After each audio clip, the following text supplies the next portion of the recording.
हरम भुजगेन्द्रहारम सदा वसन्तं हृदयारविन्दे भवं भवामि सहितं नमामि मन्दारमाला कुलकालिकाले कृपालमालाङ्कित शेखराय दिगम्बराय च दिगम्बराय नमः शिवाय नमः शिवाय त्वमेव माता च पिता त्वमेव त्वमेव बन्धुज सखा त्वमेव त्वमेव विद्या द्रविणं त्वमेव त्वमेव सर्वं मम देव देव आरती उतारो मैं मैया की सब आरती उतारो अम्बे मैया की सब आरती उतारो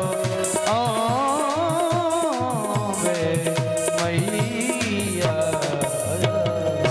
ओम भूः शान्तिरन्तरिक्षं शान्तिः पृथिवी शान्तिरापः शान्तिरोगदयः शान्तिः वनस्पतयः शान्तिर्विश्वे देवाः शान्तिब्रह्म शान्तिः सर्वगुं शान्तिः शान्तिरेव शान्तिः शामा शान्तिरेधिः जलेन शीतलीकरणम् आत्माभिवन्दनं देवताभिवन्दनम् अथ मन्त्रपुष्पाञ्जलिम् ॐ जग्नेन जग्नमय जन्तदेव स निधर्माणि प्रथमानि आसन्न हेहनागं महिमान सचन्द्र यत्र पूर्वे साध्यः सन्ति देवा ॐ एकदन्ताय विद्महे वक्रतुण्डाय धीमहि तन्नोर्दन्ति प्रचोदयात् ॐ नारायणाय विद्महे वासुदेवाय धीमहि तन्नोर्विष्णुः प्रचोदयात् ॐ महालक्ष्मी च विद्महे विष्णुपत्नी च धीमहि तन्नोर्लक्ष्मी प्रचोदयात् ॐ कात्यायनी च विद्महे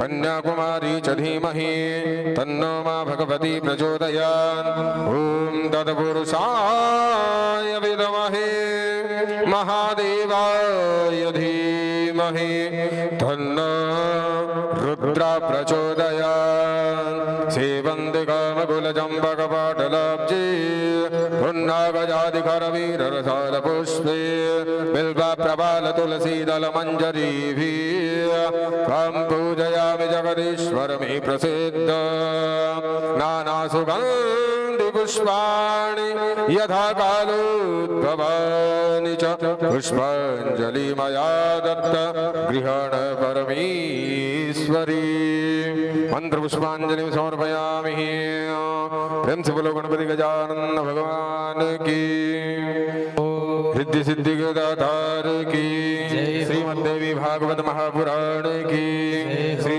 सुखदेव जी महाराज की श्री वेदव्यास जी महाराज की श्री व्यास जी महाराज की दुर्गा महारानी की अम्बे मात की जगदम्बे भवानी की शेरों वाली सरकार की नमः पार्वती पतये हर हर हर महादेव हर जयकारा शेरों वाली दा साचे दरबार की जय।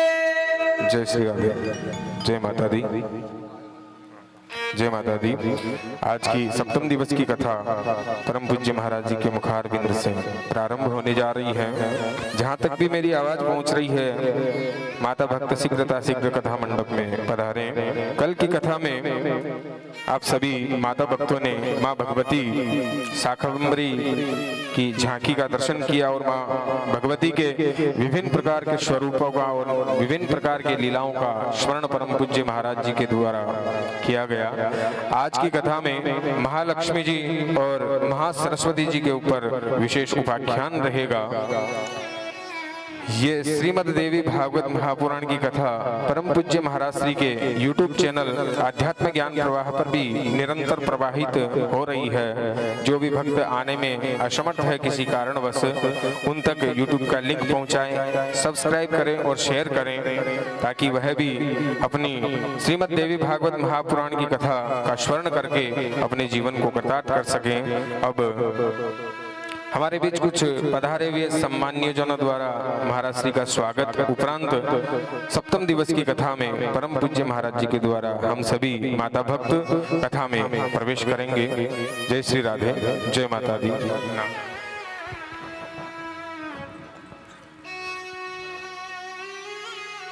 बोले सच्चे दरबार की सभी भक्तों का स्वागत है। हमारे बीच में हमारे बड़े भाई मध्य प्रदेश रीवा से चल के आए हैं। हम पिंटू भैया से आग्रह करेंगे, उनके साथी गुरुजी से भी आग्रह करेंगे, आप लोग आए, गुरुजी को माला पहना करके उनसे आशीर्वाद लें, जिससे यह कथा आगे शुरू हो सके। पिंटू भैया और सभी भक्तों से आग्रह है कि कथा प्रारंभ होने जा रही है। पिंटू भैया चूंकि हमारे पुराने रिश्तेदार हैं और हर कार्यक्रम में पहुंचने का प्रयास करते हैं, निश्चित ही माता रानी की इनकी कृपा है। तो माला माला निकाली, बस दो लोग किलो का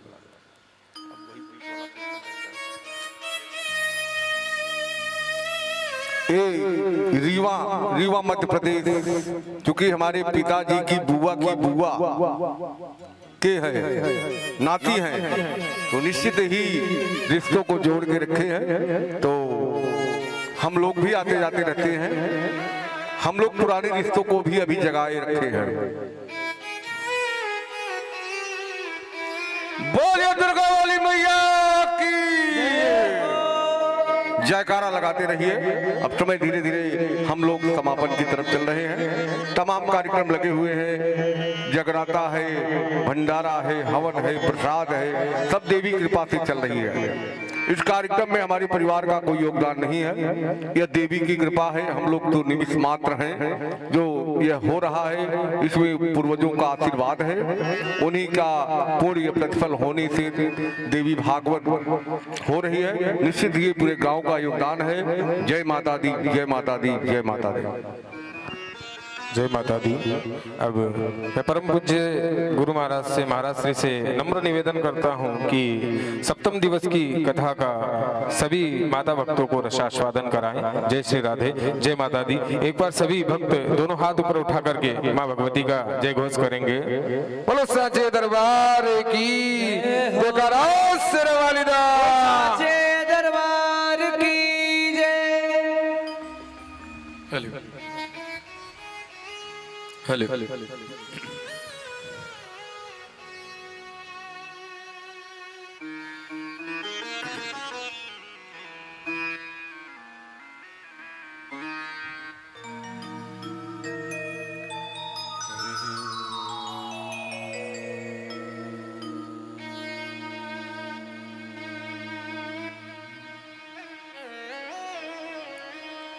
स्वस्ति श्री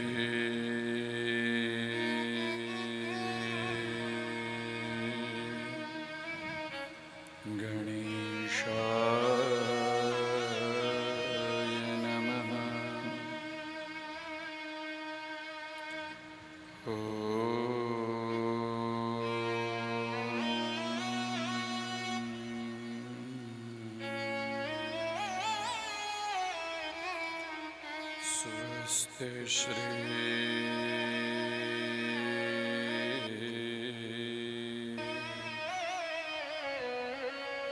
सरस्वती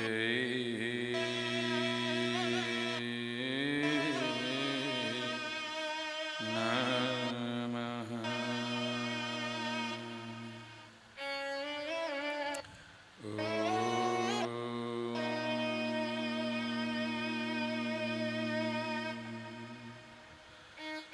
स्वस्ति श्री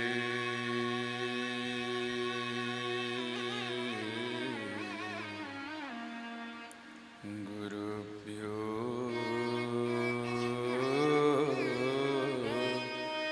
नमः।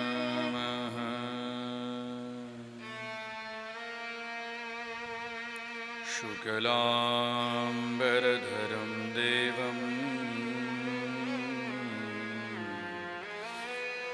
शशिवर्णं चतुर्भुजम्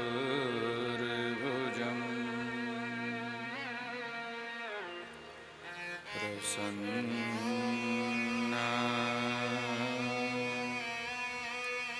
वदनं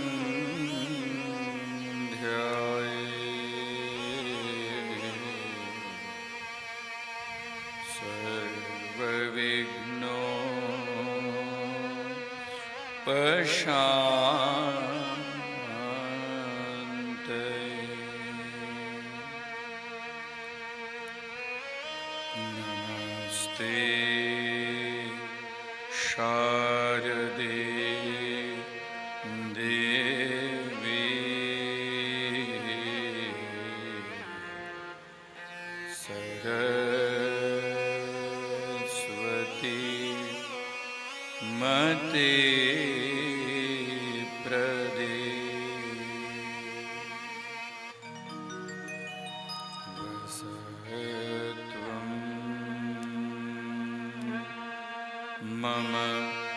जिह्वाग्रे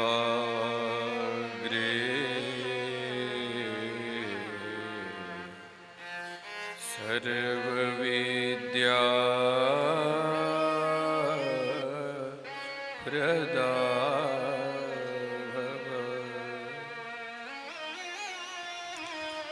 गुरुर्ब्रह्मा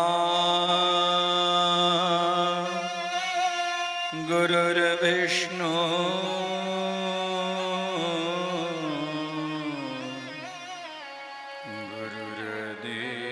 गुरुर्देवो महेश्वरः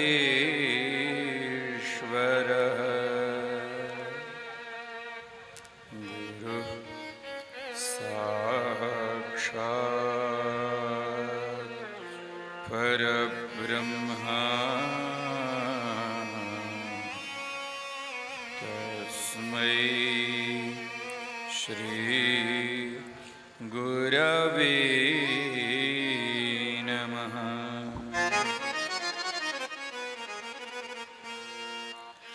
श्रेष्ठौ या सर्गरूपा जगदवन विधौ पालिनिया च रौद्रे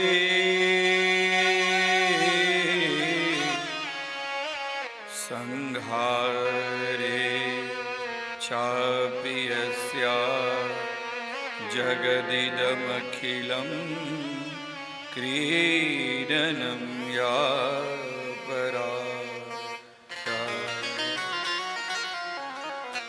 पश्यन्ति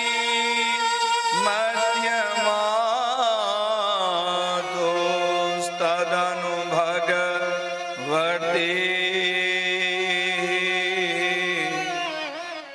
वैखरी वर्णरूपा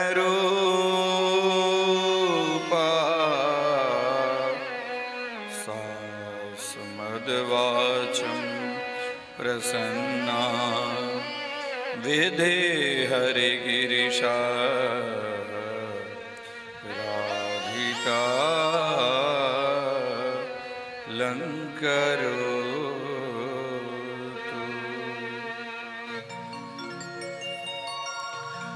ॐ सर्वचैतन्यरूपां तां आद्यां विद्यां च धीमहि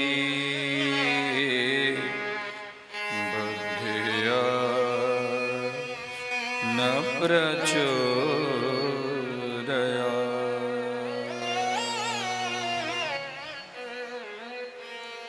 ॐ यां मेधां देवगणाः पितरश्च उपासते तया मेधया मां मेधाविनं कुरु कुरु स्वाहा।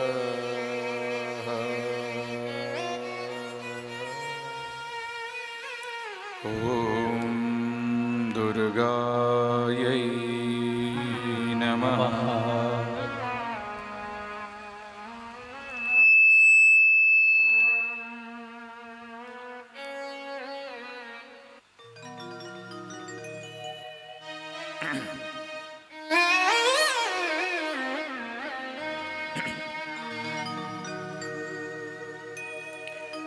स्वस्ति श्री अखिल ब्रह्मांड नायिका ज्ञान स्वरूपा अग्निवर्णां तामाद्यां जगज्जननी परा पश्यन्ति मध्यमा एवं वैखरी वर्णस्वरूपाः ताम् आद्यां चरणकमले कोटिप्रणामः एवं अक्षर परब्रह्म स्वरूपिणी श्रीमद्देवी भागवत चरण कमले कोटि प्रणामः। अत्र समुपस्थित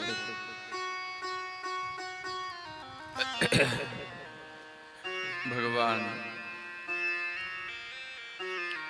जमदग्नि के धराधाम पर एक सुंदर रमणीय खुनसा नामक गांव में भगवती के तीर्थ स्वरूप जो अभी 7 दिन से यह सुंदर कथा पावन स्थली बनी हुई है, इसमें समुपस्थित समस्त भक्तगण, श्रद्धामयी माताएं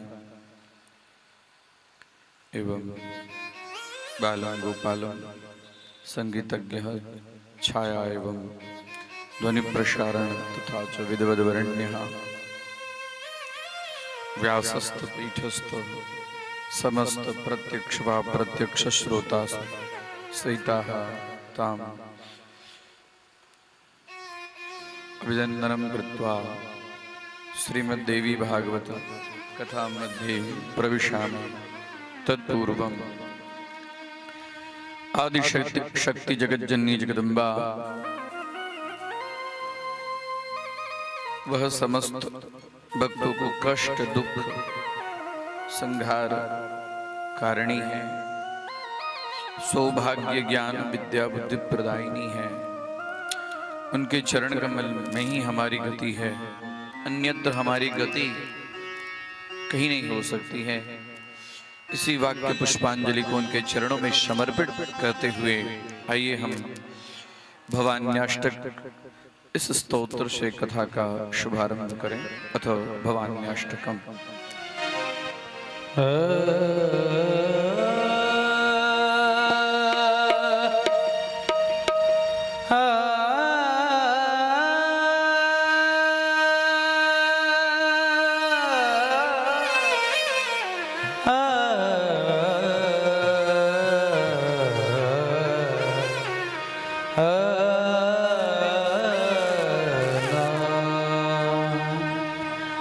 न तात हो न माता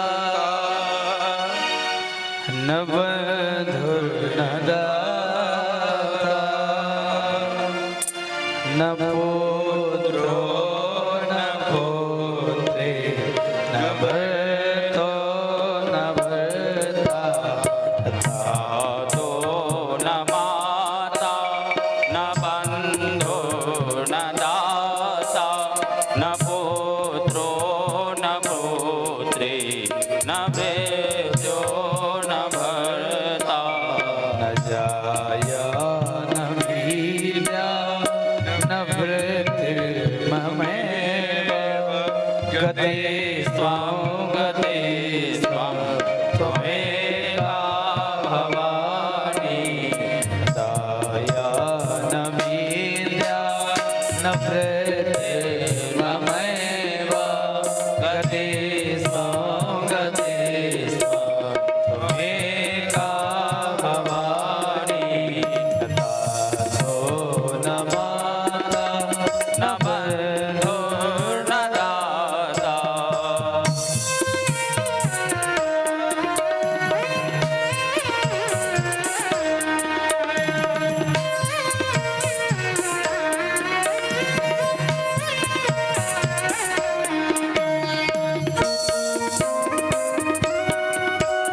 तालियों की सेवा करते भाव से माँ को पुकारेंगे कि हे माँ,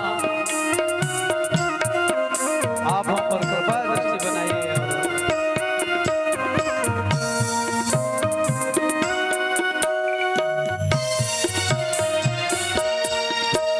भवा भाव पारे महादुख घेयो पपाता प्रकामी प्रलोभी प्रमाता कुछ सार पासा सर्वथा सदा गति सो त्वमेका भवानी न जानामि दानं न च ध्यान योगं न जानामि तन्त्रं न च स्तोत्रमन्त्रं न जानामि पूजां न च न्यासयोगं गते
लयं वा कदाचित् न जाना गति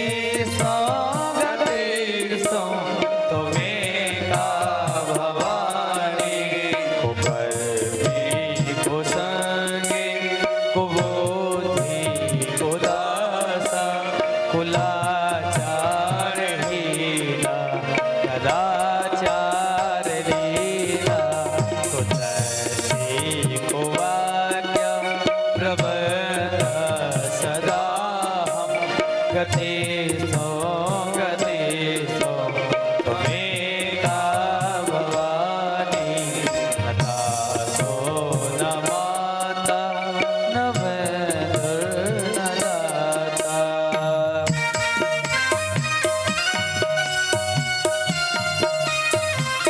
प्यारे बोले अम्बे मैया की जय हो।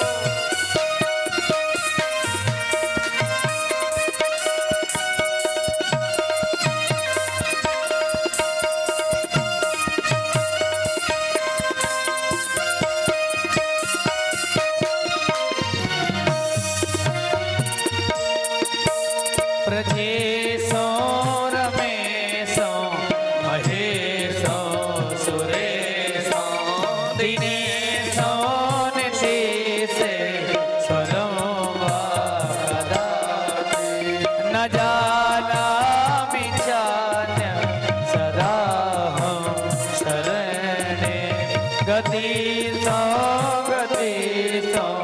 तुम्हें का भवानी विसारे प्रमादे प्रवासे जले जानले सतमते अनन्ते सदा प्रपाहि गति तुम्हें का भवानी अनाथो दरिद्रो जरारोग्यो महाधीना सदा जाडवक्त्र विपतो प्रवष्टा प्रणश् गति भवानी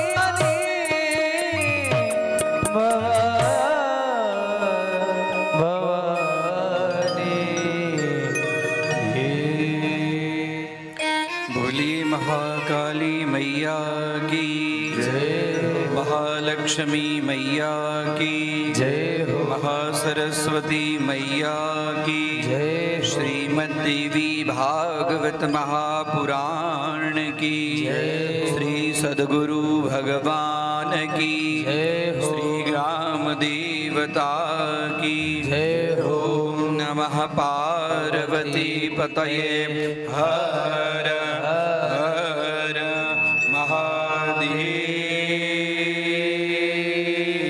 हर। नमो देव्यै महादेव्यै शिवायै सततं नमः।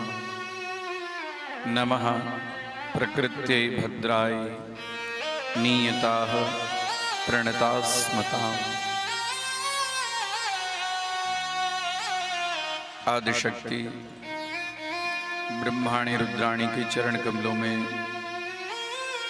प्रणाम करते हुए श्रीमद् देवी भागवत की कथा, जो दिव्य कथा है, अमृत स्वरूप है, यह कथा जितनी बार पान की जाए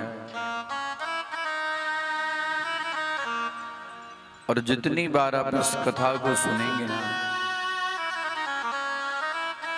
वह उतनी बार यह कथा नई नई नई नई आपको लगती होगी।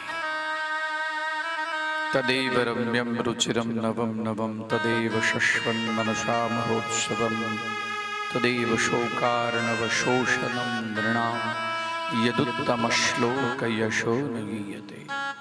उत्तम श्लोकः वारं वारं वारं वारं, और भगवती का रूप भी है कि क्षणे क्षणे यन्नवताम उपैति, क्षण प्रतिक्षण जो अपने आप नवी व्यवहार में लाते नहीं है ना, तब तक वो ज्ञान भार हो जाता है।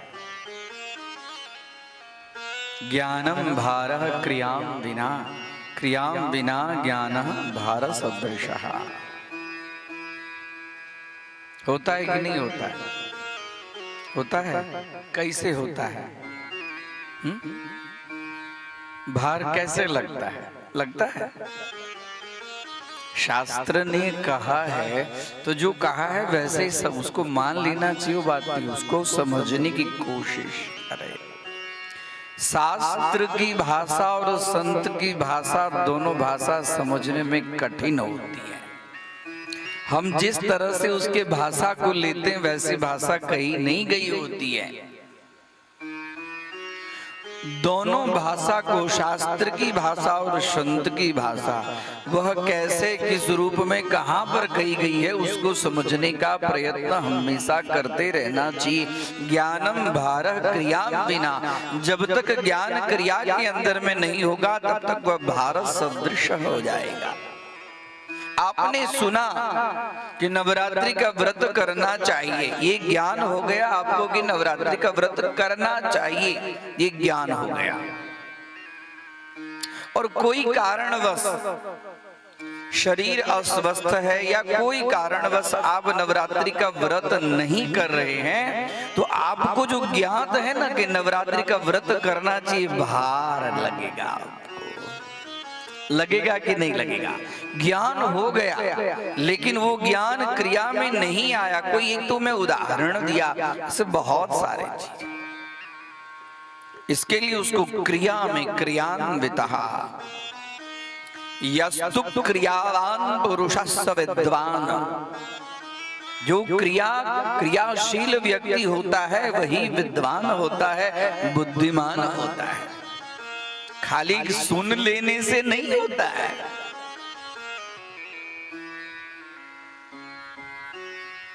इस कान से सुने और उस कान से निकाल दिए। 9 दिन ये देवी भागवत की कथा हम श्रवण कर रहे हैं। इस 9 दिन की कथा का कुछ फल हमारे जीवन में घटना घटित होनी चाहिए। यह गांव में बदलाव आना चाहिए, समाज में परिवर्तन होना चाहिए, समाज में भगवती की कृपा अनवरत बरसनी चाहिए। लोगों के प्रति हम जो वैमनस्य रखते हैं, शत्रुता रखते हैं, हाँ, लोगों के प्रति जो हमारी ईर्ष्या है ना, उसको दूर करनी चाहिए। ये है देवी भागवत की कथा। देवी भागवत की कथा जो व्यक्ति सुनते हैं वो एक दूसरे की टीका टिप्पणी नहीं करते हैं। होगा कि नहीं होगा?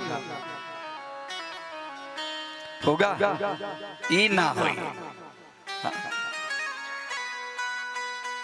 ये है देवी भागवत की कथा का फल। आपने पूरे जीवन पर्यंत कथा सुनी और कथा का ज्ञान आपके जीवन के आचरण में नहीं आया तो उस कथा का श्रम एव ही केवलम। मैं बार बार इस चीज को दोहराता हूं, श्रम एव ही केवलम। देवी भागवत की कथा सुनने के बाद में पारस्परिक मैत्री बढ़नी चाहिए। हमारे से जो छोटे हैं उनके प्रति हमारा प्रेम और सौहार्द बढ़ना चाहिए। यह है देवी भागवत का उपदेश।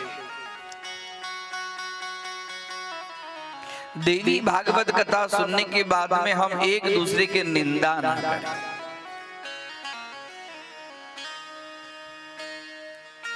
बड़े सब हंसते हैं, मैं सब समझ रहा हूं, सबके मन की बात समझ रहा हूं। हाँ, नहीं होगा, नहीं होगा, इतना सरल नहीं है मैं कह दूं और हो जाए नहीं। कोशिश करें, कोशिश करनी चाहिए। क्रियाम बिना, क्रियाम बिना ज्ञान से बड़ा सुख कोई नहीं है, ज्ञान से बढ़कर प्रकाश कोई नहीं है। और जब तक ज्ञान नहीं होगा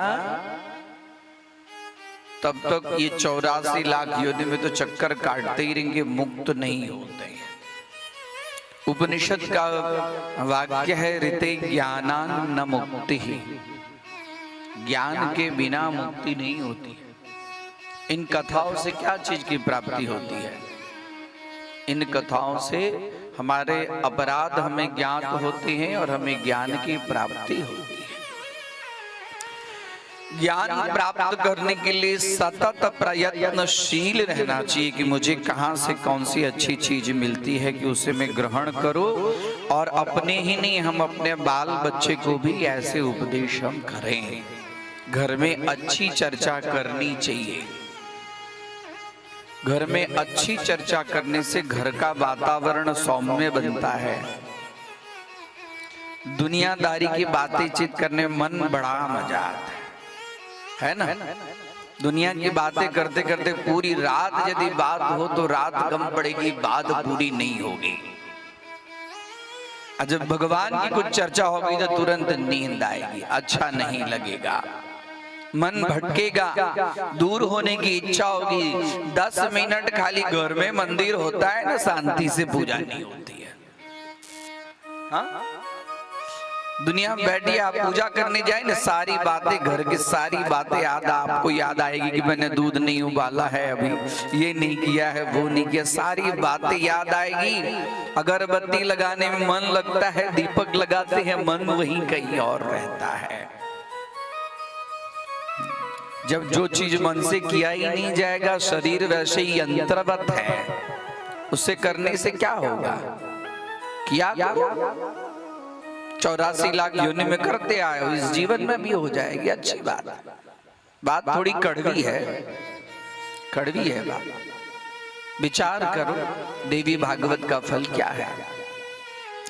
5 मिनट ही बैठो तो मन लगा कर बैठो।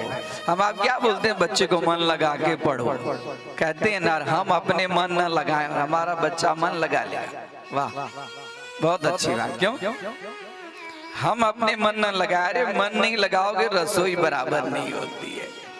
भाई मसाला तो रोज देते हो, मन नहीं लगेगा रसोई बराबर नहीं होती। मन नहीं लगेगा पूजा कैसे बराबर होगी? मन नहीं लगेगा कथा में क्या मिला है कैसे पता चलेगा? इन कथाओं का उपदेश है मन को स्थिर करना।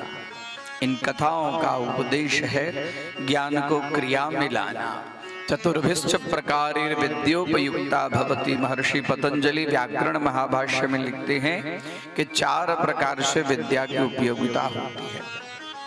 चतुर्भिश्च प्रकारेण विद्योपयुक्ता भवति। आगम कालेन, स्वाध्याय कालेन, प्रवचन कालेन, व्यवहार कालेन।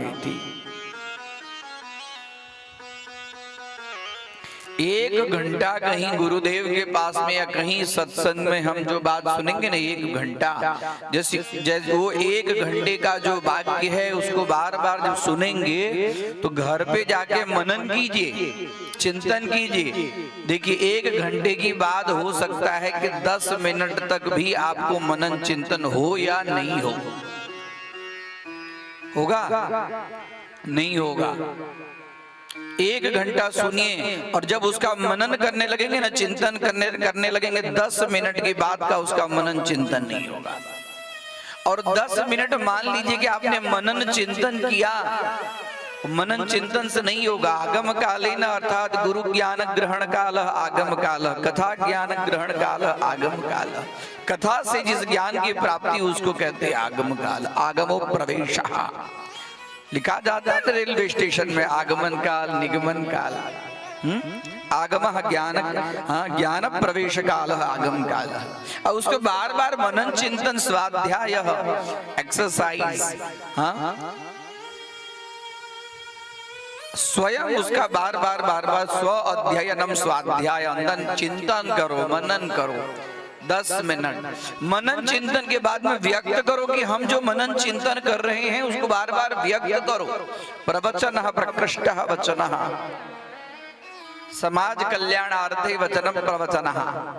बार बार उसको जो 10 मिनट का जो ज्ञान है वो जब आप व्यक्त करेंगे तो हो सकता है 2 से 3 मिनट का ही ज्ञान आपके द्वारा बाहर निकलेगा।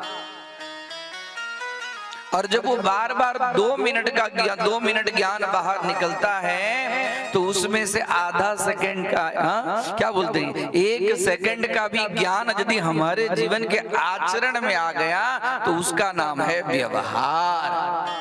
यानी कि आपने 1 घंटा सुना, लेकिन आपका 1 मिनट यदि बहुत से बहुत आचरण में आ जाए तो ज्ञान सफल है, आपका बैठना सफल है, वो देवी भागवती कथा सफल है।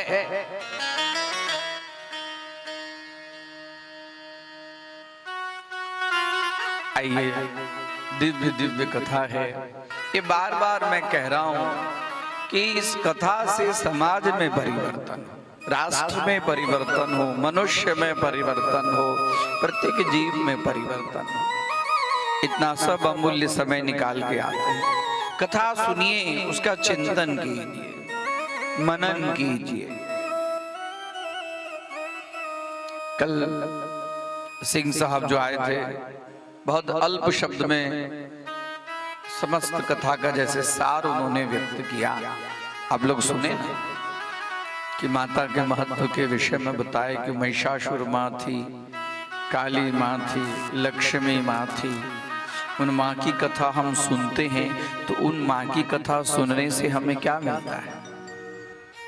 उन माँ की कथा सुनते हैं तो उन माँ की कथा से हमें मातृत्व शक्ति का अपमान न हो, ये हमें समझना चाहिए। आज सबसे बड़ा दिक्कत है कि मातृत्व शक्ति का घोर अपमान हो रहा है। मातृत्व शक्ति की महत्व ही है श्रीमद् देवी भागवत के अंदर में। माँ कौन है उसको हम समझे, वही मातृत्व शक्ति आज हम आपको देवी भागवत के अंदर में बताएंगे। वही मातृत्व शक्ति, पराशक्ति, प्रकृति शक्ति से ही जो कन्या स्वरूपा जो उत्पन्न होती है वो वही है, उससे पृथक नहीं है। अर्थात वो माँ की हम पूजा करें तो घर में जो हमारी माँ है उसकी भी हमें पूजा करनी चाहिए। हम जो घर में माँ है उसकी पूजा नहीं करते हैं और मंदिर में बैठी है माँ उसकी हम पूजा करते हैं। इनके ही चरणों में तेरा है मकाम, इनके ही चरणों में है तेरा मकाम। कर ले माँ को प्रणाम, कर ले पिता को प्रणाम, कर ले माँ। में ही बैठे हैं तेरे भगवान, घर में ही बैठे हैं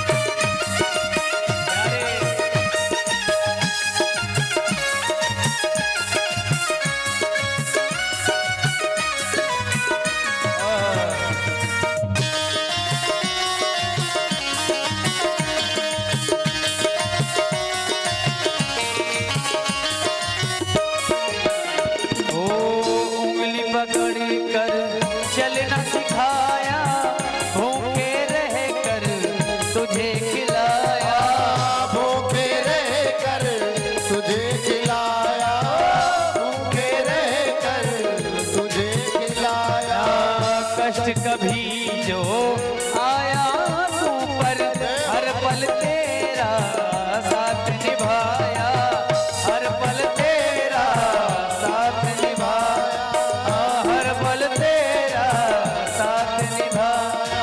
इस माँ बाप का न करना अपमान, इस माँ बाप का न करना अपमान। कर ले माँ को प्रणाम, कर ले पिता को प्रणाम, कर ले माँ को प्रणाम।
से तेरा साथ दिया, अब तूने साथ क्यों छोड़ दिया? तूने साथ क्यों छोड़ दिया? तूने साथ क्यों छोड़ दिया? जन्म से तेरा साथ दिया, अब तूने साथ क्यों छोड़ दिया? अब तूने साथ क्यों छोड़ दिया? ओ नहीं मांगते धन और दौलत, वो चाहते हैं प्यार तेरा। वो चाहते हैं प्यार तेरा, वो चाहते हैं प्यार तेरा। इनके ये साथ में जुड़ेगा तेरा नाम, इनके ये साथ में जुड़ेगा तेरा नाम। कर ले माँ को प्रणाम, कर ले पिता को प्रणाम, कर ले माँ को प्रणाम, कर ले पिता को प्रणाम। मंदिर में ना मिलेंगे गुरुद्वारे ना मिलेंगे, मंदिर में ना मिलेंगे गुरुद्वारे ना मिलेंगे। घर में ही बैठे हैं तेरे चारों धाम, घर में ही बैठे हैं तेरे चारों धाम। कर ले माँ को प्रणाम, कर ले पिता को प्रणाम, कर ले माँ को प्रणाम, कर ले पिता को प्रणाम, कर ले माँ को प्रणाम, कर ले पिता को प्रणाम, कर ले पिता को प्रणाम, कर ले पिता को प्रणाम। बोलिए शेरा वाली मैया की जय।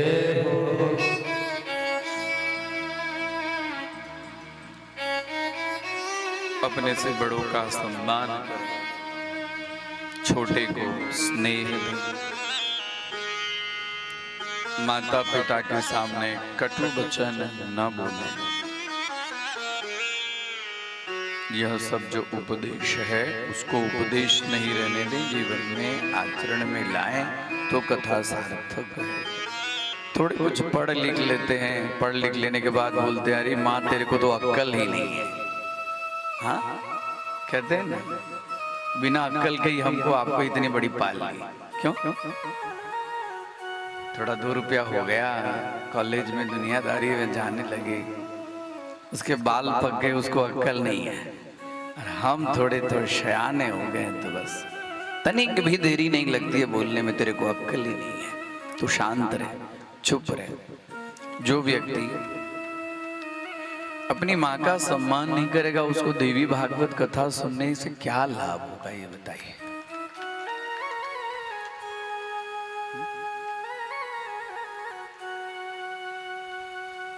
दूसरी एक छोटी सी बात कह दूं, सबसे पहले तो आज लड़का ही माँ का सम्मान नहीं करता है तो बहू क्या सम्मान करेंगी माँ का? हाँ? अपने सास का सम्मान बहू क्या करेगी? सबसे पहले तो लड़के को ही माता पिता का सम्मान करना चाहिए। लड़का करेगा ना तो बहू निश्चित रूप से करेगी। आज बहू में दूसरे घर की लड़की के प्रति इस तरह से आज जो समाज में चल रही है कि बहू नहीं मानती है, बहू बराबर सम्मान नहीं करती। बहू क्या नहीं करेगी? बहू करेगी, लड़का ही नहीं करता है, क्योंकि लड़का अपनी परवश हो गया है, अपने वश में ही नहीं है। जो अपने वश में हो वो न करे, और बहू नहीं करती है ऐसे समाज में देखे जाते हैं। कोई गलत बात नहीं कि बहू नहीं करती है, नहीं करती है बहू। बहू अपने माँ की करेगी, अपने सास के करने में उसको तकलीफ होती है, क्योंकि आजकल जो है ना सबसे बड़ा फोन हो गया है। ससुराल का पूरा जो कारोबार है ना वो मैके से चलता रहता है। क्यों? इस गांव की बात मैं नहीं कहता हूँ, आप लोगों के यहाँ नहीं होता है। ससुराल में क्या होता है नहीं होता है, वो पूरा ड्राइविंग जो है वो मैके से ही होता रहता है फोन पे, कि आज तुमको तुम्हारी सास ने, तुम्हारी ननद ने क्या बोला, यही होता रहता है ना। और जहां जिस घर में ऐसी बात होती है ना, वो घर वास्तव में आप देखिए तो घर घर आज नहीं है। नहीं है घर। देवी भागवत की ये सब कथा मैं जल्दी बोलने की इच्छा नहीं करता हूँ। कई लोगों का आग्रह कि कुछ न कुछ समाज के लिए। मैं समाज के लिए क्या बोलूं? समाज को सुधारने के लिए है देवी भागवत। मातृत्व शक्ति का सम्मान करे, माता पिता का सम्मान करे।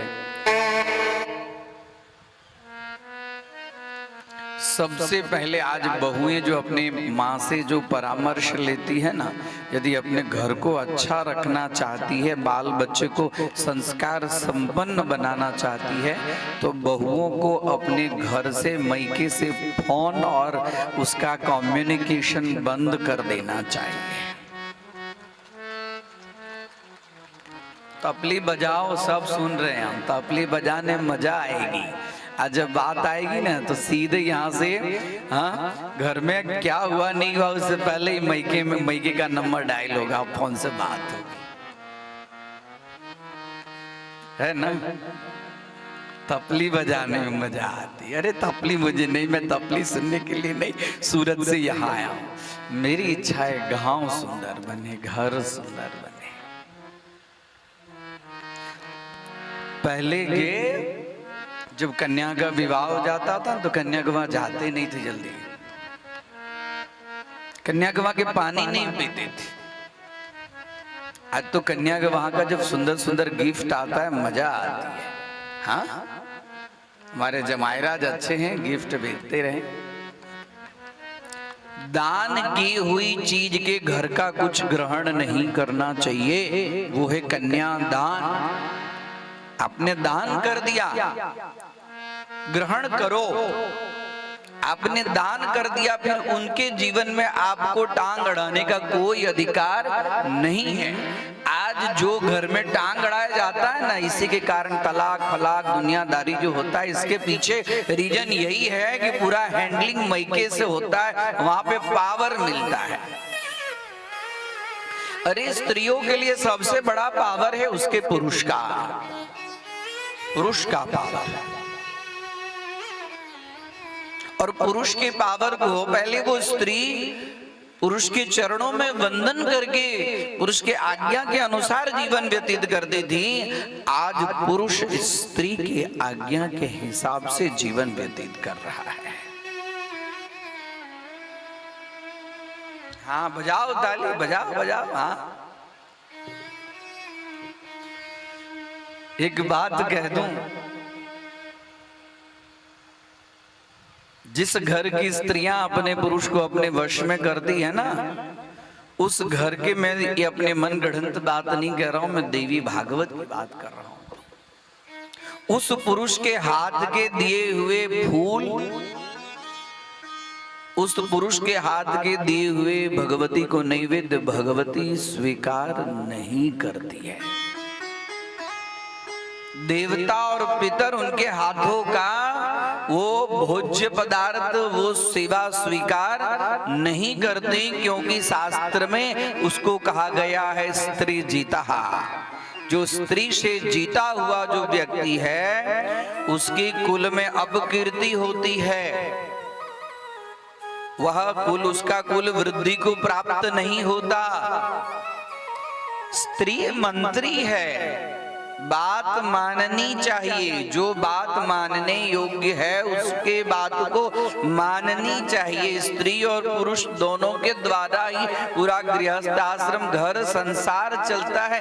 इसका तात्पर्य यह नहीं कि वो बोले दिन तो दिन, वो बोले रात तो रात, ये नहीं, माननी चाहिए। शास्त्र कहते हैं पतनात् त्रायते यासा, पत्नी पति को पतन क्रिया से जो बचा ले उसका नाम है पत्नी, और पत्नी को पतन क्रिया से जो बचा दे उसका नाम है पति।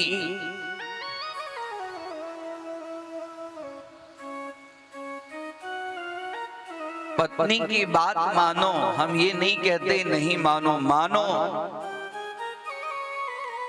यदि वो इधर उधर भटक रही है तो प्रेम से उसको समझाओ, और वो समझाओगे कब? कुआं में होय तो हवाड़ा में आवे, हम में ही नहीं होगा तो हम क्या उसको समझाएंगे, वही हमें समझाने लगती है। पहले अपने में होना चाहिए। अपने में कब होगा? जब हमारे अंदर में विवेक होगा, जब हमारे अंदर में भोग के ऊपर में अंकुश आएगा, भोग के वशीभूत जीव हो गया है, वो जो कहती है मान लेते हैं। संयम नहीं है, संयम के बिना का जीवन पशुवत हो जाता है। मनुष्य का जीवन संयमशील होना चाहिए।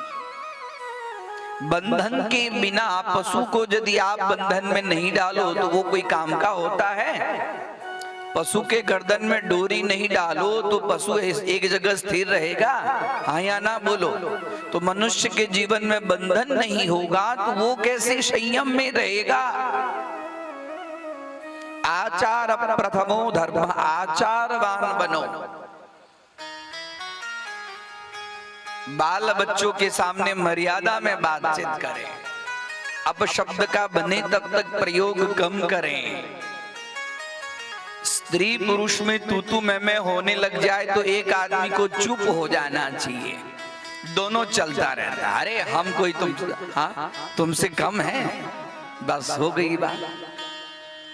कोई किसी से कम ना रहो, कोई किसी से कम। और होगा क्या कि बिगड़ता है दोनों का, एक का नहीं बिगड़ता है, बिगड़ता है दोनों का। ये लोक में भी बिगड़ता है और परलोक की तो चिंता रह ही नहीं गई है आजकल। आज परलोक में क्या होगा? हम ऐसा कर्म करें जो हमारा जीवन सुधरे, हमारा भवसागर सुधरे, हो सकता है। और जब चिंतन आती है ना, तब तक तो बहुत कुछ हो चुका होता है, तब पछता है होत क्या, जब चिड़िया चुग गई खेत, तब कुछ नहीं बचता है। युवावस्था में संयम नहीं होगा, युवावस्था में अंकुश नहीं होगा, वृद्धावस्था में क्या होगा? अंकुश युवावस्था में चाहिए, ज्ञान युवावस्था में चाहिए, जीवन का आचरण युवावस्था में। युवावस्था में माता पिता की सेवा नहीं की, अब मर गए तो उसके बाद में रसगुल्ले का भोज कर रहे हैं। वो भोज का क्या तात्पर्य है? जिंदे जब जीवित थे तब उनको जो भोजन कराना चाहिए वो प्राप्त हुआ नहीं। अब मरने के बाद में हम 12वीं 13वीं हम पूरे गांव को ऐसा भोज करें, यहाँ आजू बाजू के 10 कोसी में हमारा नाम हो जाए। बात कड़वी है। कभी कभी नीम की पत्ती चबानी चाहिए, रोग दूर होता है। बढ़ गया है व्यक्ति के अंदर में ये सब सारे रोग। ये सब चीज के लिए कथाएं होनी चाहिए समाज में। कथा ही खलु पापा नाम अलम श्रेयसो यतः। कथा से पापों का नाश। पाप मतलब हमारे जीवन में प्रत्येक क्षण किसके साथ हम क्या कर रहे हैं। ज्योतिष शास्त्र में वर्णन है, बड़े भाई से विद्रोह करोगे गुरु बिगड़ जाएगा, छोटे भाई से विद्रोह करोगे शनि बिगड़ जाएगा, अपने बहन से बेटी से माँ से विद्रोह करो चंद्र बिगड़ जाएगा, पिता से विद्रोह करो सूर्य बिगड़ जाएगा। और कुछ नहीं है, आप इन लोगों का सम्मान कीजिए। सारे नवग्रह की पूजा आपके घर में ही है, इन लोगों के साथ सम्मान करने से आपके सारे ग्रह सब दूर हो जाएंगे। ये कथा मातृत्व शक्ति का सम्मान हो। कल हमारे पंडित जी बोले, हमारे पास में आए, थोड़ी चर्चा हुई, मुझे बोले यत्र नार्यस्तु पूज्यन्ते तत्र देवता। देखिए ये सब जो आपको संगीत सुना रही है, ये सब भी बड़े अच्छे संस्कृतज्ञ हैं, पढ़े लिखे हैं। हाँ, यत्र नार्यस्तु पूज्यन्ते रमन्ते देवतै सह। जहां पर नारी की सम्मान पूजा मतलब उसको धूप दीप अगरबत्ती नारियल फोड़ने की जरूरत नहीं है। सम्मान, यत्र नार्यस्तु पूज्यन्ते, जहां नारी का सम्मान होता है वहां भगवती महालक्ष्मी अत्यंत प्रसन्न रहती है। देखिए ऋषि मुनि सब, हाँ, अत्रि, अनुसुईया, अरुंधति, लोपामुद्रा, देखिए बहुत सारे ऐसे उदाहरण, ऐसे व्यक्तियों का उदाहरण सुनना चाहिए जीवन में। हरिश्चंद्र की कथा सुने कि नहीं सुने? सुने कि नहीं हरिश्चंद्र की कथा? सुने? इतना होने के बाद में भी पत्नी एक शब्द बोली, आज हो जाएगा तो बोले कि तुमने दान किया है, मैं क्यों तुम्हारे साथ में जाऊं, तुम्हें जाना जहां जाना वहां जाओ। होगा कि नहीं होगा? और तुमने मुझे रखा है, तुम मुझे बेच रहे हो, तुम खुद बिको, मैं क्यों बिको? हाँ, आज तुरंत ये सब बातें होती है। पतिर आज्ञाम अविचारणीय, एक बार पति की आज्ञा हो गई फिर वहां पर मन में प्रश्न उठना ही नहीं चाहिए कि ये क्या है नहीं है। कबीरदास जी की एक छोटी सी बात याद आ गई, अभी हमारे गुरुदेव सुनाते थे।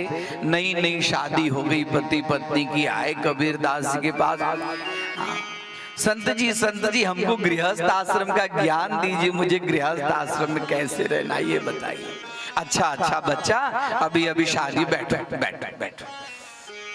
अपने पत्नी का नाम लिए, अरे सुनती हो? हाँ जी, जरा एक दीपक ले आओ तो। हाँ अभी लेके आए। अब दीपक लेके आई, बोले यहाँ 4 बार घूम जाओ तो, वो 4 बार घूम गई। बोले चली जाओ तो, चली गई। कुछ पूछा नहीं। कुछ देर बैठे दोनों दंपति को, बोले कुछ सीखे? बोले नहीं, आप जो ज्ञान देंगे तब हम सीखेंगे ना, क्या करें, अभी तक आपने कुछ बोला नहीं है, आप मुझे, हम लोग गृहस्थ आश्रम में कैसे जिए, ये मुझे ज्ञान दीजिए। बोले अरे मूर्ख, मैं वही ज्ञान तो तुम्हें दे रहा था। मैंने अपने पत्नी को बुलाया, दीपक लाओ, अभी दिन में दीपक की क्या जरूरत थी, वो दीपक ले आई। मैंने कहा कि 4 बार घूमो, 4 बार घूम गई। मैंने कहा कि चली जाओ तो चली गई। अब इससे और ज्ञान तुम्हें क्या चाहिए? गृहस्थ आश्रम में पति जो बोले वो पत्नी को करना चाहिए, उसमें प्रश्न करना नहीं चाहिए कि आपने मुझे ये दीपक क्यों लाने के लिए कहा, अभी दीपक की क्या जरूरत है, अभी मैं 4 बार काहे घूमूं, अभी मैं फिर आपने मुझे ऐसा दौड़ाया, परेशान किया। होती है ना ये सब बातें। आप पति का सम्मान करेंगे, पति आपको प्राण के समान रखते हैं, अपने आप आपका सम्मान करेंगे। यत्र नार्यस्तु पूज्यन्ते, नारी का सम्मान हम घर में लक्ष्मी के लिए दौड़ते हैं। हाँ, सूरत, मुंबई, कलकत्ता दुनियादारी दौड़ते हैं और घर के लक्ष्मी को ताना मारते हैं। अरे एक हाथ से ताली नहीं बजती है। पुरुषों का कर्तव्य है कि वो माँ बाप सबको छोड़ के आई है, उसके विषय में भी ख्याल रखें, ये पुरुष का कर्तव्य है। इसके लिए आप जब घर में अपने नारी का सम्मान करेंगे, उसके विषय में अच्छे वचन बोलेंगे, अपने आप आपके लिए वो सब काम करने के लिए तैयार है। इसके लिए गृह लक्ष्मीश्च गृहिणाम गेहे च गृह देवता सुरभिः सागरे जाता दक्षिणा यज्ञ कामनी अदितिर देव माता तुम कमला कमलालया। हम आप गृह लक्ष्मी का सम्मान करेंगे तभी बाहर से कमाई हुई लक्ष्मी टिकेगी। राजा जन्मेजय कहते हैं कि हे वेद व्यास जी, आपने हमें बड़ी सुंदर कल दुर्गम नामक असुर का संहार कर दिए। वो दुर्गा जिसके नाम उच्चारण मात्र करने से बड़े से बड़े भयानक से भयानक विपत्ति से व्यक्ति त्राण हो जाता है, उनकी पूजा कब करनी चाहिए और कैसी करनी चाहिए मुझे बताइए। उनकी पूजा कब कब करनी चाहिए, किस तरह से करनी चाहिए मुझे बताइए। आराधन विधि को वा कथमाराधिता कदा केन सा दुर्ग नरका दुर्गा त्राण पदा भवेत्। उनकी आराधना की विधि क्या है,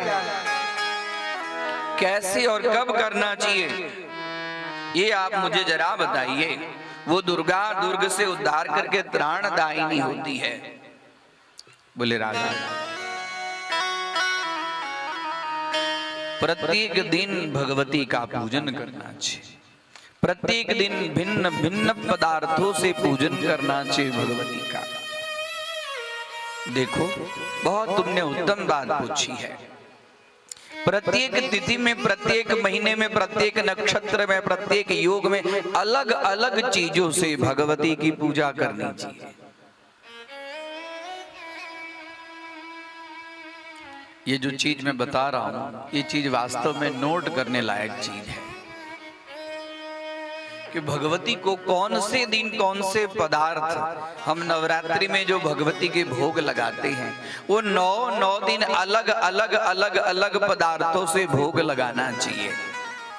सूरत में हमने कितने घरों में ये विधान चालू कर दिया है, ये मीडिया के माध्यम से अभी उन लोग सुनते भी होंगे। हमारी इच्छा है आप लोग भी इस चीज को अपने जीवन में अपनाइए कि कौन से दिन भगवती को कौन सी चीज अर्पण करने से किस फल की प्राप्ति होती है। घर की ही चीज है, कोई बाहर की चीज नहीं है, घर की ही चीज है।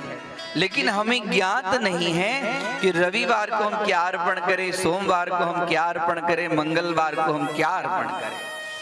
हमें तो जो मिला, हाँ, थोड़ा मुनक्का है, बादाम है, काजू है, मिश्री है, सब अर्पण कर देते हैं। उसी चीज को उस तिथि के हिसाब से, उस दिन के हिसाब से यदि अर्पण किया जाए तो उसका फल कई गुना ज्यादा बढ़ जाता है और उससे कई गुना कई विशेष फल की प्राप्ति होती है। सुनना चाहेंगे आप लोग? सुनना चाहेंगे? सुनिए। व्यास जी कहते हैं कि भगवती जिस प्रकार इस लोक में पूजी जाती है और उनकी पूजा करनी चाहिए, और उनकी पूजा से किस भोग पदार्थ को भगवती के चरणों में अर्पण करने से किस फल की प्राप्ति होती है, वो मैं कहता हूं राजन, सावधान होकर सुनो। शुक्ल पक्ष, शुक्ल पक्ष जिसको इजोरिया के भाषा में बोलते हैं, शुक्ल पक्ष। शुक्ल पक्ष में प्रतिपदा, पड़िवा बोलते हैं, पड़िवा, प्रतिपदा, प्रतिपदा के दिन भगवती को घी का भोग लगना चाहिए। प्रतिपदा के दिन भगवती को घी अर्पण करने से घर में व्यक्ति निरोग होता है, उसके घर में कभी भी रोग नहीं होता है। ये प्रतिपदा के दिन, पड़िवा के दिन। द्वितीया के दिन भगवती के चरणों में शर्करा, जिसको हम आप मिश्री कहते हैं, शर्करा अर्पण करने से व्यक्ति दीर्घजीवी होता है। देखिए देवी भागवत, ये सब सुनिएगा बाद में, सबके पास में ये मीडिया के द्वारा आप लोग को मिल जाएगा कि कौन से तिथि को भगवती को कौन से पदार्थ का भोग लगाना चाहिए और उससे क्या फल की प्राप्ति होती है। सूरत में कई घरों में ये प्रचलन चालू है। तृतीया तिथि को भगवती को दूध अर्पण करना चाहिए। जैसे अभी नवरात्रि चली ना, तो नवरात्रि में 9 दिन में अलग अलग पदार्थों से माता का भोग लगना चाहिए। और ये तो नवरात्रि के लिए ही नहीं है, ये तो पूरे साल के लिए जो हम आपको बता रहे हैं। तृतीया तिथि के दिन भगवती को दूध का भोग लगाने से व्यक्ति दुखी नहीं होता है, चाहे जिस किसी प्रकार का। चतुर्थी तिथि को भगवती को पुआ का भोग लगाना चाहिए। मालपुआ होता है ना, पुआ, भगवती को उसको संस्कृत में अपूप कहते हैं, भगवती को अत्यंत प्रिय है। चतुर्थी तिथि को पुआ का भोग लगाने से घर में किसी भी प्रकार का विघ्न और बाधा नहीं आती है। हमारे पास में कई ऐसे भक्त होते हैं, कहते हैं कि हमारे दुकान में बड़ा विघ्न बाधा आता है, व्यापार में विघ्न बाधा आता है। हम उनको कहते हैं कि आप भगवती को मालपुआ का भोग लगाओ, है कुछ नहीं, घर में ही चीज है। पंचमी तिथि को भगवती को केले का भोग लगाना चाहिए। जो व्यक्ति पंचमी तिथि को भगवती के केले का भोग लगाता है वो बुद्धिमान होता है ना। एकदम साधारण चीज है, खाली अपने को इतना ख्याल रखना कि आज की तिथि कौन है और क्या भोग लगाना है। षष्ठी तिथि को भगवती को मधु का भोग लगाना चाहिए। मधु के भोग लगाने से व्यक्ति के अंदर में तेज बढ़ जाता है, कांति बढ़ जाती है। हाँ? आज तो कांति बढ़ाने के लिए ब्यूटी पार्लर का हम उपयोग करते हैं। अरे और कुछ करने की जरूरत नहीं है, भगवती को मधु दो, और भगवती को मधु दोगे तो मधु का ग्रहण करोगे, आप मधु का ग्रहण करोगे तो स्वतः आपकी तेज और कांति बढ़ जाएगी। ऐसी कांति बढ़ जाएगी जो फिर आपको वहां ब्यूटी पार्लर में तो मेकअप करते हो तो निकल जाता है।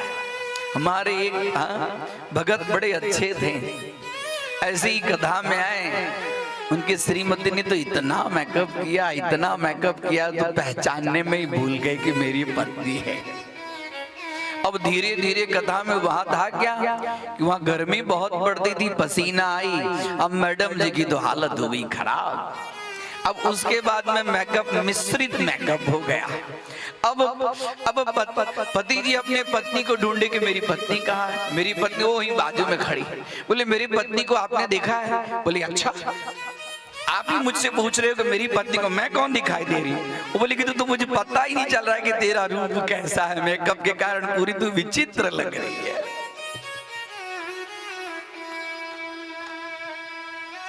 कहने का तात्पर्य है कि बाहर के बनावटी चीजों का जितना बन सके उतना उपयोग कम करना चाहिए। हमारे घर में ही इतनी सारी चीजें हैं ना, उससे हम देखिए भगवती को जो भोग लगाएंगे ना, वो मध ग्रहण करेंगे, अपने आप कांति बढ़ेगी। हम इधर उधर लोगों को आज दिखावा में बड़ा मजा आता है। मैं कैसे दुनियादारी, ये जो सादाई में मजा है, सरलता में मजा है, करना है अपने औषधियों का प्रयोग करो। सप्तमी तिथि को भगवती को गुड़ अर्पण करना चाहिए। जो व्यक्ति सप्तमी तिथि को भगवती को गुड़ अर्पण करता है वो शोक से मुक्त हो जाता है। अष्टमी तिथि को भगवती को नारियल देने से ही सभी संताप से मुक्त हो जाते हैं। ज्योतिष शास्त्र में भी वर्णन मिलता है कि शनिवार को जो नारियल फोड़कर भगवान शिव जी के पास में, जगदम्बा के पास में अर्पण करते हैं, वह राहु के दोष से मुक्त हो जाते हैं। इसके लिए हमारे आपके घर में नारियल फोड़ने का जो रिवाज है, अब प्रचलन है कि कोई शुभ काम में नारियल से क्या कि सभी संताप स्वतः दूर हो जाएं। नवमी तिथि को भगवती को लावा अर्पण करना चाहिए। लावा से व्यक्ति इस लोक में तो सुखी होता ही है, परलोक में भी वह लावा व्यक्ति को सुख प्रदान करता है। दसवीं तिथि को भगवती को काले तिल का लड्डू भगवती को अत्यंत प्रिय है। काले तिल का लड्डू अर्पण करने से व्यक्ति यमलोक के भय से दूर रहता है, व्यक्ति को यमलोक का भय नहीं होता है। एकादशी तिथि को भगवती को दही अर्पण करना चाहिए। दही अर्पण करने से भगवती का वह परम प्रिय पात्र बन जाता है। द्वादशी तिथि को चिवड़े का भगवती को भोग लगाना चाहिए। वो भी द्वादशी तिथि को चूड़े के भोग लगाने से भगवती अत्यंत प्रसन्न होती है। त्रयोदशी तिथि को चने का भोग लगाना चाहिए। चने के भोग लगाने से वह संतान से प्रसन्न रहता है, संतान की चिंता से वो मुक्त हो जाता है। त्रयोदशी तिथि को भगवती को सत्तू का भोग लगाना चाहिए। सत्तू को भोग लगाने से भगवान शंकर प्रिय हो जाते हैं। पूर्णिमा तिथि को खीर का भोग लगाना चाहिए। प्रत्येक पूर्णिमा को और अमावस्या को विशेष रूप से खीर का भोग लगाना चाहिए। पूर्णिमा को भगवती को खीर का भोग लगाने से पितरों का उद्धार स्वतः हो जाता है और कुछ करने की जरूरत नहीं है। ये हो गई 15 दिन तिथि में। और ऐसे ही जैसे शुक्ल पक्ष है वैसे ही कृष्ण पक्ष में इन तिथियों में ये भगवती को भोग लगाने से आपकी समस्त मनोकामनाएं पूर्ण होती है। और इतना ही नहीं, और विशेष कहा गया है कि जिस तिथि में नैवेद्य के लिए जो वस्तु बताई गई है उस वस्तु को उन तिथियों में हवन भी उसी पदार्थ से करनी चाहिए। बोलिए दुर्गा महारानी की। अब और एक बात बता दूं, ये तो आपने तिथि के अनुसार भगवती के भोग लगाने की बात सुनी। अब दिन के अनुसार 7 दिन, ये तिथि याद न रह जाए तो खाली 7 दिन में रविवार को भगवती को खीर का भोग लगाएं। कौन से दिन कौन से पदार्थ, अब पहले तिथि के हिसाब से, अब दिन के हिसाब से। रविवार को भगवती को खीर का भोग लगाएं, सोमवार को भगवती को दूध का भोग लगाएं, मंगलवार को भगवती को केले का भोग लगाएं, बुधवार को भगवती को ताजा मक्खन का भोग लगाएं, गुरुवार को भगवती को रक्त शर्करा, शर्करा, रक्त शर्करा, शुक्रवार को भगवती को श्वेत शर्करा, और शनिवार को भगवती को गाय का घी। इस 7 दिन। व्यास जी इतना ही नहीं, और उनको जन्मेजय को विशेष रूप से कहते हैं कि हे राजन, हमने आपको तिथि और दिन के हिसाब से, अब मैं आपको बताता हूं कि कौन से महीने में भगवती को किस चीज का भोग विशेष रूप से लगाना चाहिए, वह भी सुने। सबसे विशेष भगवती को तृतीया तिथि श्रेष्ठ मानी गई है।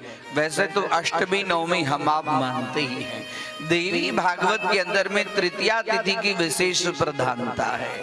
तृतीया तिथि, चैत महीने की तृतीया तिथि में महुआ का जो झाड़ होता है ना, महू का झाड़, महू के झाड़ के पास में 5 प्रकार के नैवेद्य अर्पण करने से व्यक्ति समस्त पाप से और समस्त दुख से मुक्त हो जाता है। उसी तरह से वैशाख महीने में भगवती को गुड़ का नैवेद्य अर्पण करना चाहिए, और ज्येष्ठ महीने में भगवती को मधु का नैवेद्य अर्पण करना चाहिए।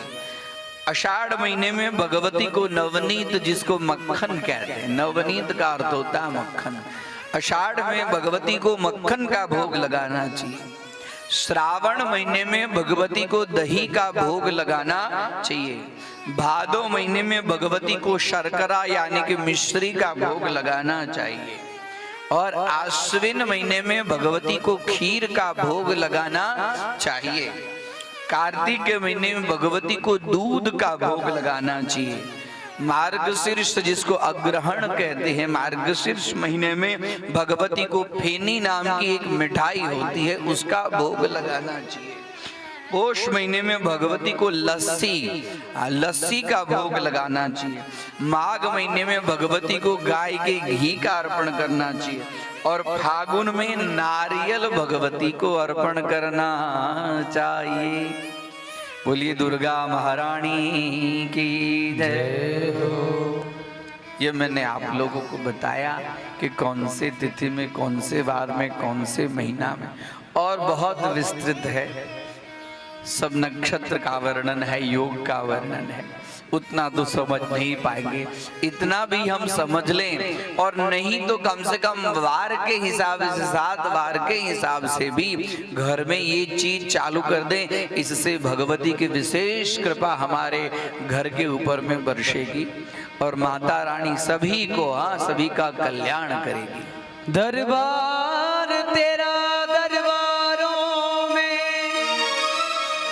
एक खास अहमियत रखता है, उसको वैसा मिलता जो जैसी रखता।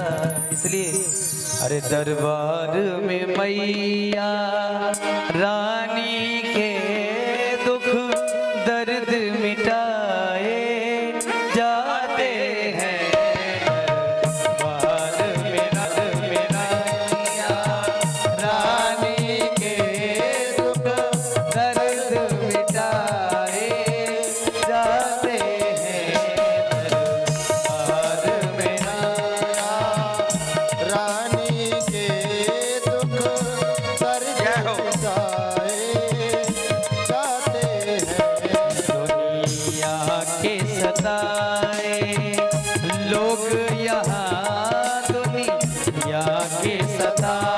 लोग यहाँ सीने से लगाए जाते हैं दरबार में मैया रानी के दुख दर्द मिटाए जाते हैं दरबार में मैया।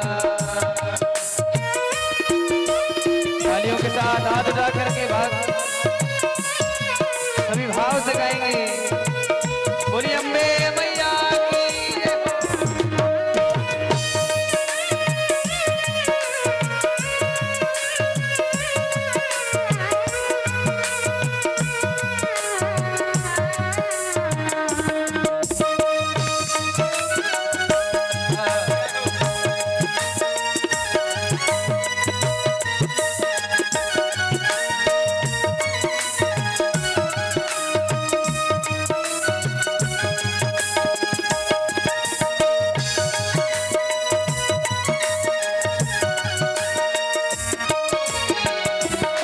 संसार रही रहने को यहाँ, संसार सही रहने को यहाँ, दुख ही दुख है सहने को यहाँ, दुख ही दुख है सहने को यहाँ।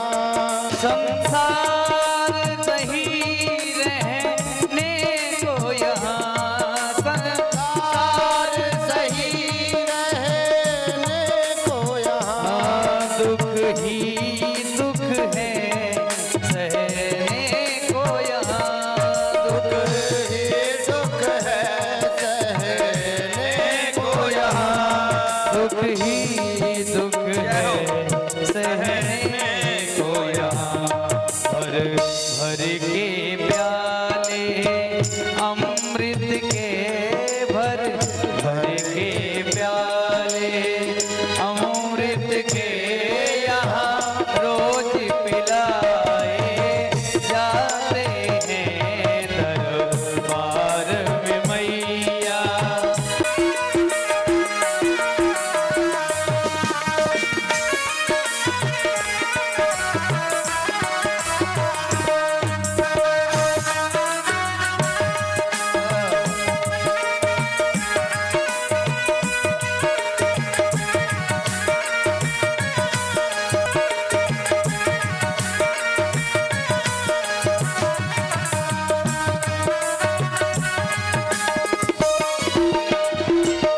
पल पल में आस निराश भई, पल पल में आस निराश भई। दिन दिन भटकी पल पल रहती, दिन दिन भटकी पल पल रहती। पल पल में आस निराश भई, पल पल में आस निराश भई। दिन दिन भटकी पल पल रहती, दिन दिन भटकी पल पल रहती। दिन दिन भटकी पल पल रहती। दुनिया जिनको ठुकरा देती, दिन या जिनको ठुकरा देती, वो गोद बिठाए जाते हैं दरबार में मैया। रानी के दुख दर्द मिटाए जाते हैं, दुनिया के सताए लोग यहाँ सीने से लगाए जाते हैं दरबार में मैया। रानी के दुख दर्द मिटाए जाते हैं, दुनिया के सताए लोग यहाँ सीने से लगाए जाते हैं। उसके घर में सुख शांति बनी रहती है। अब राजन का प्रश्न है कि आप प्रकृति की कुछ हमें जरा प्रकृति के तत्व की कुछ हमें कथा कहें। अब देवी भागवत का जो मूल है, जैसे भागवत के अंदर में 10वां स्कंद है, वैसे देवी भागवत के अंदर में 9वां स्कंद है, वह देवी चरित्र, उसकी कथा अब शुरू हो रही है। 9वें स्कंद में पहले ही प्रकृति किसको कहते हैं और जिसमें मूल 5 प्रकृति का वर्णन है। गणेश जननी दुर्गा राधा लक्ष्मी सरस्वती सावित्री च सृष्ट विधौ प्रकृति पंचधा स्मृता। हे राजन, सृष्टि के विधान में प्रकृति है जिससे यह संपूर्ण ब्रह्मांड संचालित होता है, देवी देवताएं सब संचालित होते हैं। उसमें सबसे प्रथम नाम है गणेश जननी दुर्गा। दुर्गा की कथा हम कल सुने। वो भगवान गणेश जी की माता है दुर्गा। और गिनिएगा कितने 5 होते कि नहीं होते। पहले में दुर्गा और उसके बाद में है राधा। राधा भी मूल प्रकृति में वर्णन मिलता है। तीसरी देवी है जिसका नाम है लक्ष्मी, मूल प्रकृति में। और चौथी देवी है भगवती सरस्वती और 5वीं देवी है सावित्री। ये 5 है जिसको कहते हैं मूल प्रकृति।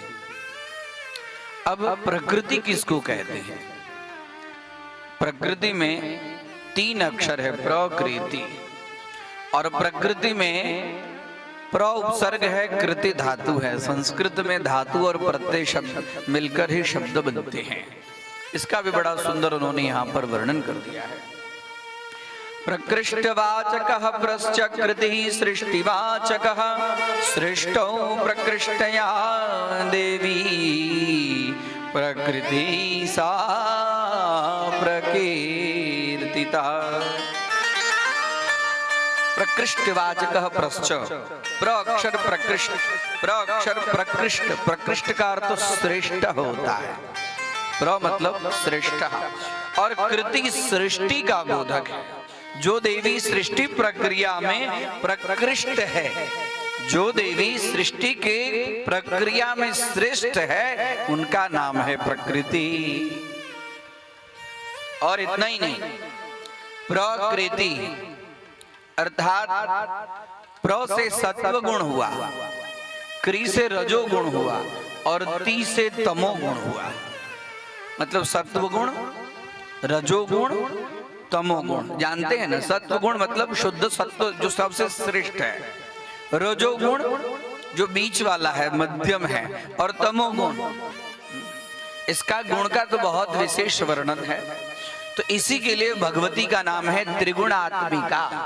तीनों गुण की जो धारण करने वाली है, अर्थात सत्व गुण, रजोगुण और तमोगुण। प्रकृति, प्र मतलब सत्व गुण, क्री मतलब तमोगुण और ती मतलब प्र मतलब सत्व गुण, क्री मतलब रजोगुण और ती मतलब तमोगुण। यानी कि सत्व रज तम तीनों की गुण की जो मालिका है, त्रिगुणात्मिका है, उसका नाम है प्रकृति। प्र मतलब प्रथम और कृति मतलब सृष्टि। प्र मतलब प्रथम सृष्टि, ब्रह्मांड की जो प्रथम सृष्टि, उनका नाम है प्रकृति। प्रथम सृष्टि, उसके बाद में दूसरी कोई सृष्टि हुई, उससे पहले कोई सृष्टि नहीं थी। तो इसमें सबसे पहले इन्होंने दुर्गा का नाम लिया, गणेश जननी दुर्गा। ये दुर्गा क्या है? दुर्गा के विषय में वर्णन मिलता है कि गणेश माता दुर्गा या शिव रूपा शिव प्रिया नारायणी विष्णु रूपा पूर्ण ब्रह्म स्वरूपिणी।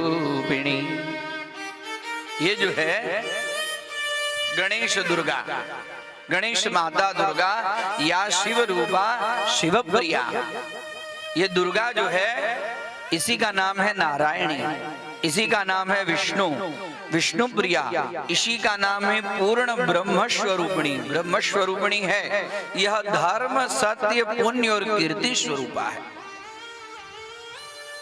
इसके लिए इनके विशेष रूप से पूजा करनी चाहिए। वे धर्म, सत्य, पुण्य, कीर्ति स्वरूपा है। ये यश, कल्याण, सुख, संतान, मोक्ष को देने वाली है ये दुर्गा। ये मूल प्रकृति की प्रथम देवी और दूसरे देवी के रूप में यहाँ पर वेद व्यास जी ने राधा से पहले यहाँ पर महालक्ष्मी को बताया।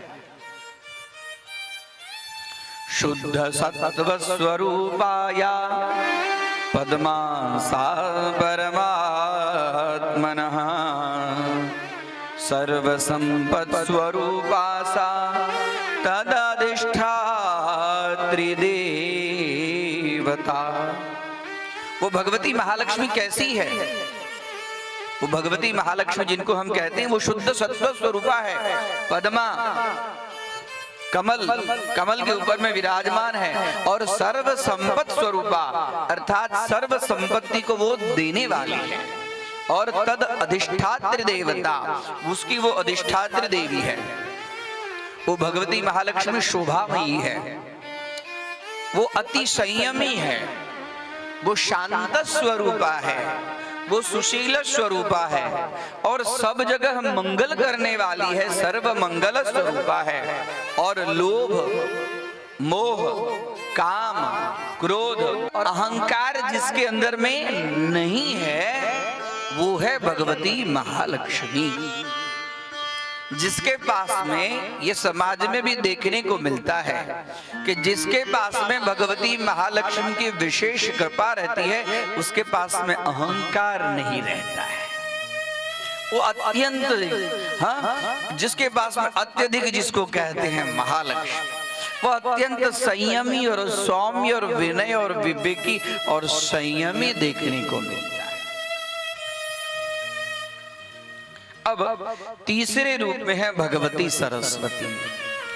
सरस्वती के लिए वर्णन मिलता है कि सर्व विद्या स्वरूपाया सा च देवी सरस्वती सा बुद्धि कविता मेधा प्रतिभा स्मृतिदा नृणाम्।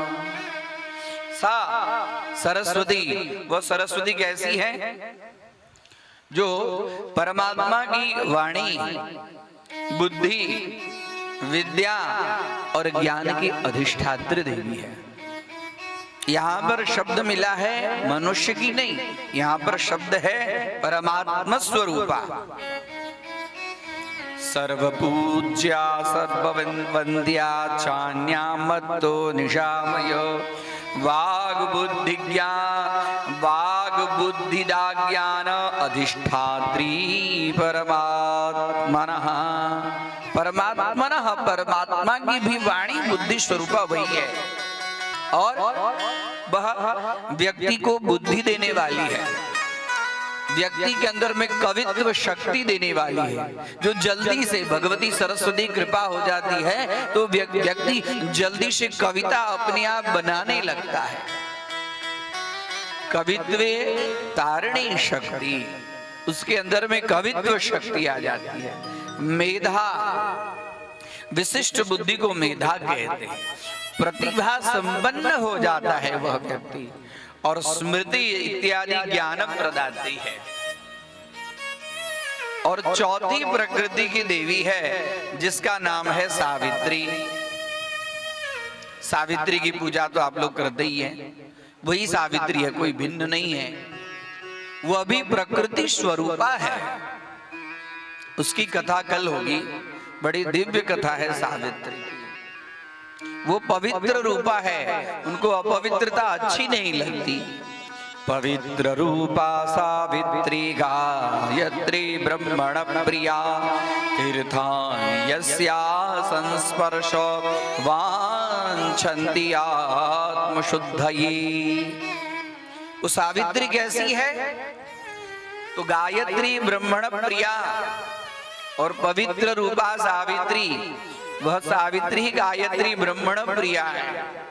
तीर्थानि यस्याह संस्पर्श, जिसके स्पर्श से तीर्थ पवित्र हो जाते हैं, पहले इनके नाम में है पवित्र रूपा, अर्थात जो तीर्थ को भी पवित्र करने वाली है। अर्थात जो व्यक्ति गायत्री और सावित्री मंत्र जपता है, वो व्यक्ति यदि तीर्थ में स्नान करता है तो उसके स्नान से तीर्थ भी पवित्र हो जाता है। और वांछन्ति आत्मशुद्धये, आत्मशुद्धये वांछन्ति, वह आत्मा शुद्धि के लिए लोगों की आत्मशुद्धि करती है। और गायत्री की कृपा से, सावित्री की कृपा से, गायत्री और सावित्री में कोई ज्यादा भेद नहीं है, वो अंग स्वरूपा अंश स्वरूपा है।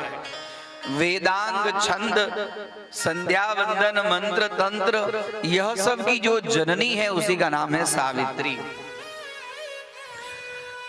अब आगे है राधा। मूल प्रकृति 4 हो गई, अब 5वीं है राधा। आज की जो कथा है वो प्रकृति के अंश, अभी तो हम मूल प्रकृति की तरफ बढ़े हैं, आगे प्रकृति के प्रधान अंश, कला अंश, बहुत सारे अंश की यह कथा दिव्य कथा है। कोई ऐसी चीज नहीं है समाज में जो प्रकृति के अंश स्वरूपा नहीं है, कोई ऐसी चीज नहीं। लेकिन मूल चीज हम आप लोगों के सामने व्यक्त करने की कोशिश करेंगे। ये सब गुरुदेव की कृपा से कुछ चीज प्राप्त हुई। 5वीं शक्ति है राधा। रास क्रीडाधि देवी श्री कृष्णस्य परमात्मनः रास मंडल संभूता, रास मंडल मंडिता। वो राधा कैसी है? राधा शब्द की व्याख्या मिलती है राध साध संसिद्धौ, जिसकी उपासना से बड़े बड़े तपस्वी संसिद्धि को, सिद्धि नहीं, संसिद्धि सम उपसर्ग है, जो बड़े बड़े ऋषि मुनि सब विशेष रूप से सिद्धि को प्राप्त कर लेते हैं, उनका नाम है राधा। राध साध संसिद्धौ। और वो कैसी है? तो रास क्रीड़ा धिया देवी, हमेशा रास क्रीड़ा करने वाली है। और श्री कृष्णस्य परमात्मनः, वो हमेशा भगवान श्री कृष्ण के हृदय में निवास करती है। वह कृष्ण के हृदय को छोड़कर कभी नहीं जाती। और रास मंडल संभूता, रास मंडल मंडिता। रास मंडल संभूता, संभूता उत्पद्यन्ते, वो रास जो योगिनी है। यहां तक कि आगे आप कथा सुनेंगे कि लक्ष्मी और सरस्वती का भी प्रादुर्भाव राधा के ही द्वारा, यानी समस्त, ये तो मूल प्रकृति 5 है और ये 5 में भी सर्वश्रेष्ठ है राधा। ऐसे राधा का नाम बार बार स्मरण करना चाहिए। राधा का नाम स्मरण करने से समस्त प्रकृति का नाम स्मरण हो जाता है।